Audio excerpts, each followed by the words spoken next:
और दूसरी,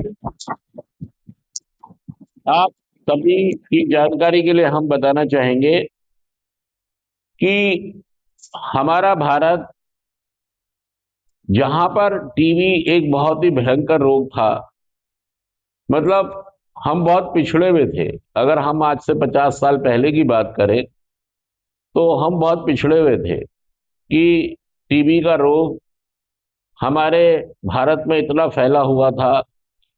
एक तो जिसको टीबी हो जाती थी तो लोग उस घर से बात करना भी, मतलब बहुत चैलेंज था यार टीबी को लेकर, क्योंकि ये बड़ी भयंकर सी बीमारी है। 1882 में डॉक्टर रॉबर्ट कॉच ने इस बीमारी की खोज की। मतलब 19वीं शताब्दी की बात करें, 1882 से पहले की बात करें, तो ये मालूम ही नहीं था पूरी दुनिया को कि लोग मरते क्यों हैं फेफड़ों के इन्फेक्शन से या फेफड़ों की बीमारी से। डॉक्टर्स को, वैज्ञानिकों को पता तो लग गया था कि कोई एक रोग है, एक जीवाणु है जिसके कारण फेफड़ों का इन्फेक्शन या ये रोग हो जाता है।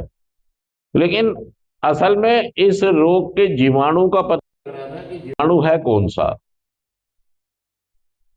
विज्ञान था। लेकिन उस समय इस जीवाणु का किसी को नहीं पता था कि कौन सा जीवाणु और लोग क्यों मर रहे हैं। 1882 में डॉक्टर रॉबर्ट कॉच ने इस जीवाणु की खोज की और इस एक जीवाणु को नाम दिया गया माइक्रोबैक्टीरियम ट्यूबरोक्लोसिस। और 1905 में डॉक्टर रॉबर्ट कॉच को इसे खोज के लिए, इस जीवाणु की पहचान करने के लिए नोबेल पुरस्कार से भी सम्मानित। तालियां बजा दीजिए डॉक्टर रॉबर्ट कॉच के लिए। देखो, कल कल 24 मार्च है। 24 मार्च 1882 में ही डॉक्टर रॉबर्ट कॉच ने इस एक जीवाणु की खोज की थी। तभी से पूरे विश्व के अंदर 24 मार्च को क्या क्या मनाया जाता है? विश्व टीबी दिवस, इंटरनेशनल डे, टीबी की जागरूकता को लेकर। तो हमारे देश के प्रधानमंत्री नरेंद्र मोदी जी का बर्थडे था, तो वहां पर भी एक नारा दिया गया था कि जन जन का रखें ध्यान।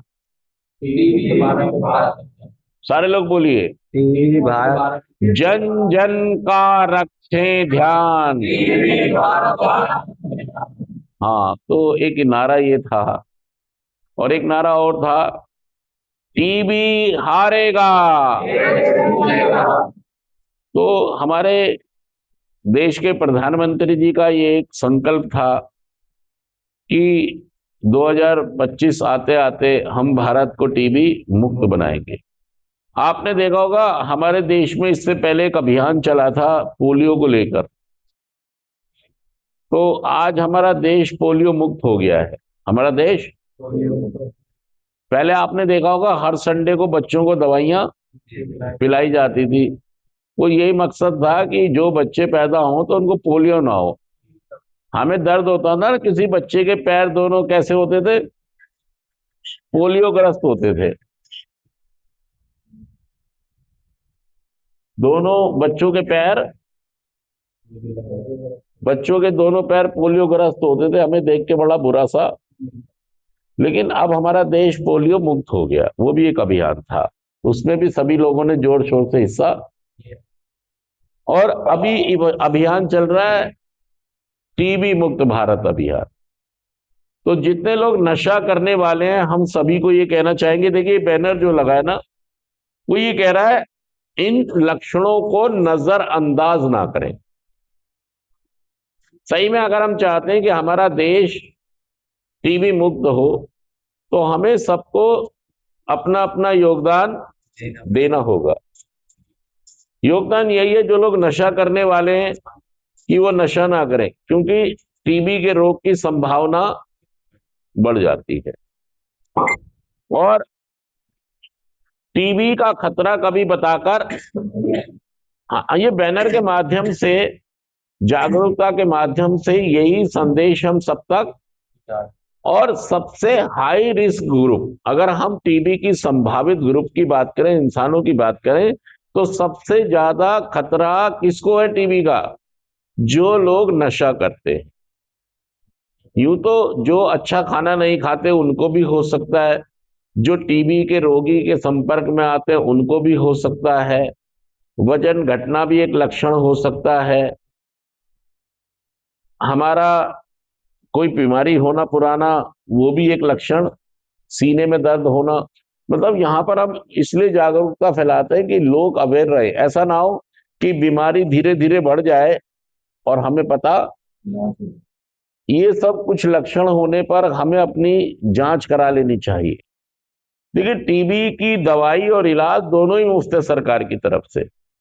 और आप जहां भी रहते हैं भारत में, किसी भी गली मोहल्ले में जहां भी आप रहते हैं, वहां डिस्पेंसरी जरूर होगी, चाहे वो एमसीडी की हो, चाहे वो दिल्ली गवर्नमेंट की हो, चाहे वो सेंट्रल गवर्नमेंट की हो, वहां पर एक डिस्पेंसरी होती है। हॉस्पिटल भी कुछ ही दूरी पर मिल जाता है। तो अच्छी बात यह है कि हम किसी भी डिस्पेंसरी हॉस्पिटल में जाके अपनी फ्री जांच हल्के में ना लें। आज है 23 मार्च। आज क्या है? 23 मार्च। और कल क्या है? तो कल क्या है? विश्व टीबी दिवस। और राजन बाबू टीबी हॉस्पिटल हमारे यहां से करीब ही है, यहां से, है ना। हम यहाँ बुराड़ी में है तो बुराड़ी के पास ही है। तो वहां पर केसीसी है, राजन बाबू टीबी हॉस्पिटल में क्या है? KCC, Kingsway chess centre. और वहां के डिस्ट्रिक्ट ऑफिसर हैं डॉक्टर निलोंग हैं, और पूरी टीम है उनकी, जो ऐसे मरीजों की जांच करती है, इलाज करती है, और ओपीडी लगती है वहां पर। तो आप वहां जाकर अपनी जांच करवा सकते हो। अगर कोई भी लक्षण इनमें से आपको नजर आते हैं तो आप अपनी जांच, देखिए टीबी का खतरा बताकर नहीं आएगा आपको कि मैं आ रहा हूं। और ऐसा ना, कई बार क्या होता है कि टीबी हो जाती है नशा करने वालों को, लेकिन वो लक्षणों को दबाते रहते हैं, लक्षणों को दबाते, क्योंकि वो नशा करते जा रहा है। क्या कर रहा है वो? उसके चक्कर में वो लक्षण, मान लो बुखार हुआ उसको हल्का सा, उसने नशा कर लिया, शराब पी ली, अब शराब के नशे में वो सोता जा रहा है, तो उसको उतना एहसास हो नहीं रहा है कि मुझे। तो कई बार नशा करने वाला नशे की गफलत में अपनी जांच भी या जागरूक नहीं हो पाता है। होता कब है? जब उसके बिल्कुल ही मामला गंभीर हो जाता है, जब फेफड़े बिल्कुल, जब बीमारी एक भयंकर रूप में। हाँ। और अब मैं आप सबको बता दूं कि अब तो बड़ा अच्छे तरीके से इस बीमारी का इलाज, हाँ, वैज्ञानिकों ने, डॉक्टरों ने बहुत सफलता हासिल की है। अच्छी अच्छी दवाइयां अब उपलब्ध हैं। अब तो जो एमडीआर का ट्रीटमेंट था जो बहुत लंबा चलता था वो भी शॉर्ट हो गया, 6 महीने का। लेकिन हम ये कह रहे हैं कि ऐसी नौबत पैदा ही ना हो, ऐसी नौबत। हम शुरुआती दौर में अगर बीमारी पर काबू कर लें, इसको पकड़ लें, तो फिर दिक्कत कम हो।